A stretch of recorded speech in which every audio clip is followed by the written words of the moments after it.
नमस्कार साथियों, मैं आशीष पांडे आप सबका स्वागत करता हूं अरुणिका स्टडी में। और आज हम लोग करने वाले हैं 4 और 5 जनवरी का करंट अफेयर, जो कि केवीएस एग्जाम के लिए काफ़ी इम्पोर्टेंट है। साथ ही ये सभी एग्जाम के लिए, सभी प्रतियोगी परीक्षाओं के लिए भी बहुत महत्वपूर्ण है। तो बिना देर किए हुए हम लोग शुरू करते हैं। बहुत ज़्यादा लंबा सेशन नहीं करना चाहते हैं। और कल आपकी क्लास नहीं हो पाई थी, कुछ कारण था उसका।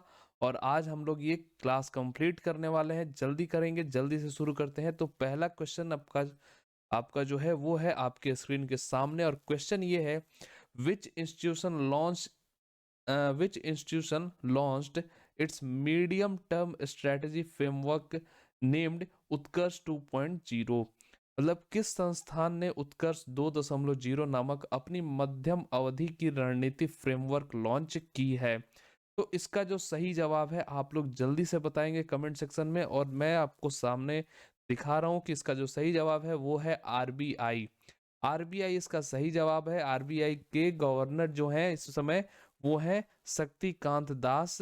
उन्होंने ही इसको लॉन्च किया था। इनॉग्रेशन या लॉन्च, जो भी कही, लॉन्च ही कहेंगे इसको, लॉन्च किया गया था।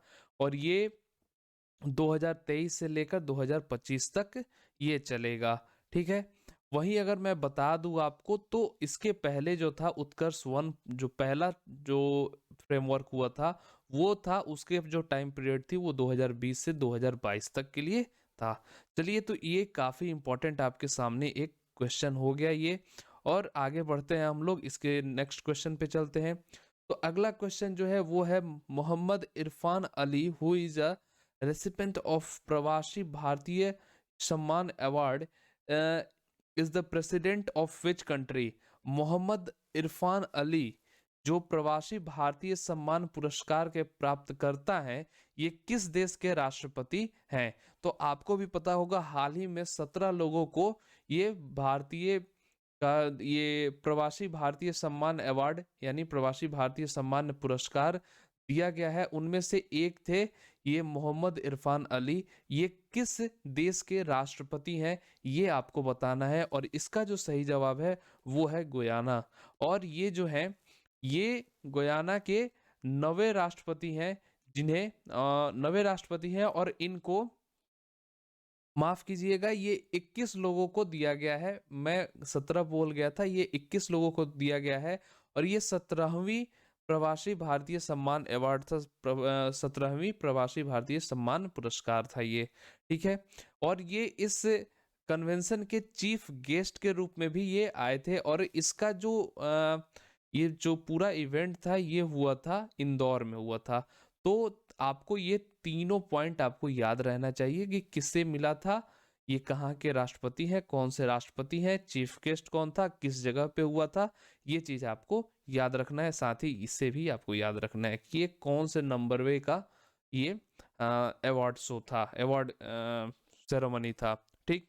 आगे बढ़ते हैं, अगले क्वेश्चन पे आते हैं। और अगला क्वेश्चन आपके सामने है, which country inaugurated the Pokhara regional international airport with the support of China? किस देश ने चीन के समर्थन से पोखरा क्षेत्रीय अंतर्राष्ट्रीय हवाई अड्डे का उद्घाटन किया है? तो ये आपको बताना है, क्वेश्चन है आपके सामने। और जैसे कि मैंने ऑप्शन जो दिया है, ऑप्शन में भूटान, श्रीलंका, नेपाल और पाकिस्तान दिया है।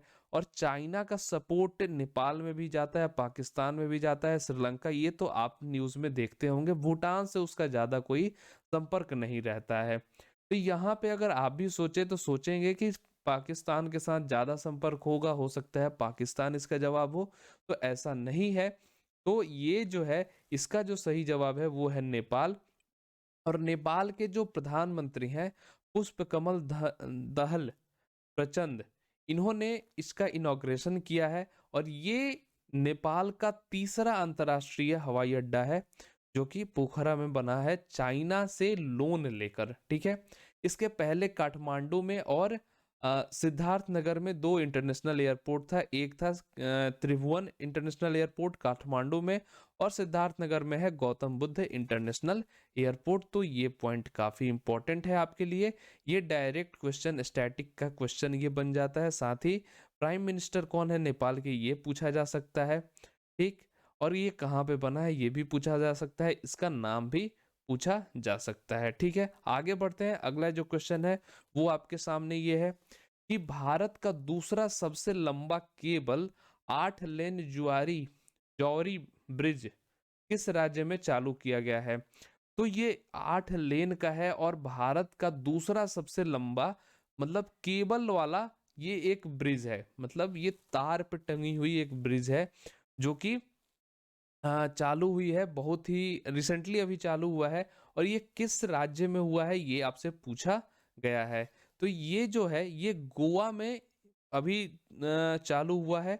और इसका जो इनॉग्रेशन हुआ था वो इनॉग्रेशन किसने किया था, तो इनॉग्रेशन किए थे हमारे union minister of road transport and highway के, वो हैं नितिन गडकरी। उन्होंने इसका इनॉग्रेशन किया था।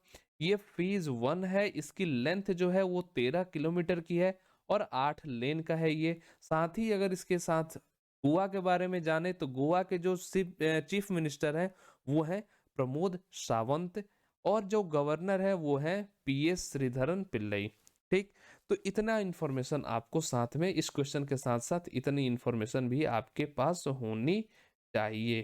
ठीक है, आगे बढ़ते हैं, अगले क्वेश्चन पे आते हैं।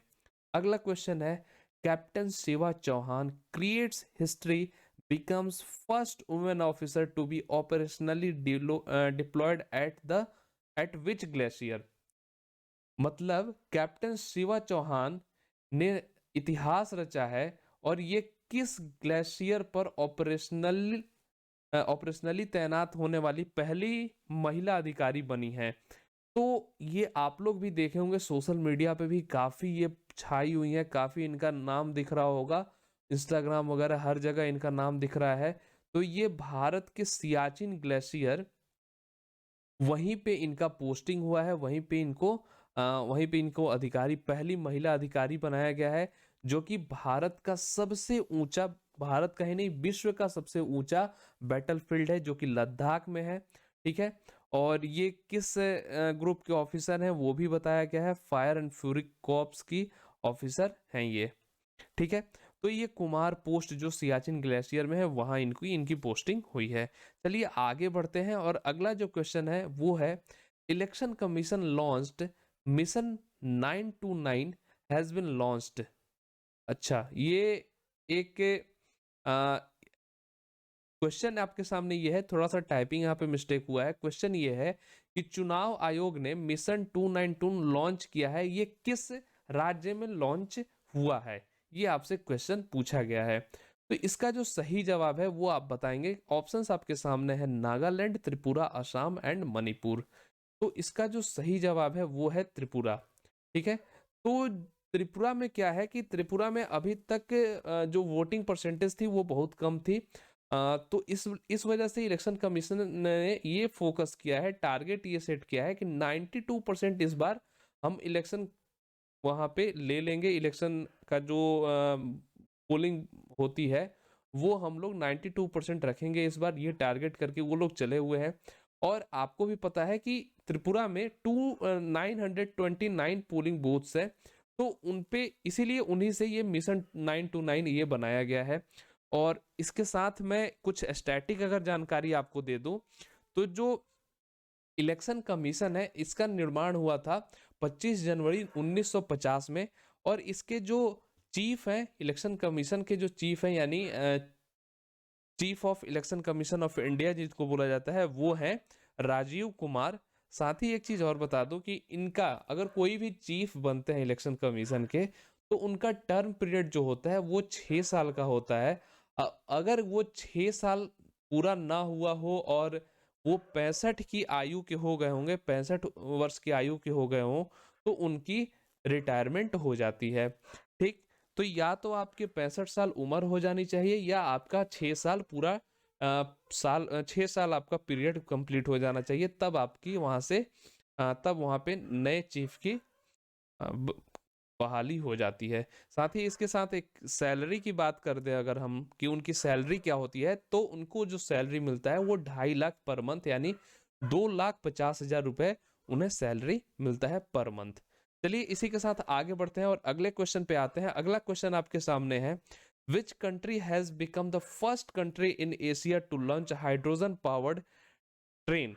ठीक है, कौन सा देश हाइड्रोजन संचालित ट्रेन शुरू करने वाला एशिया का पहला देश बन गया है। ठीक है,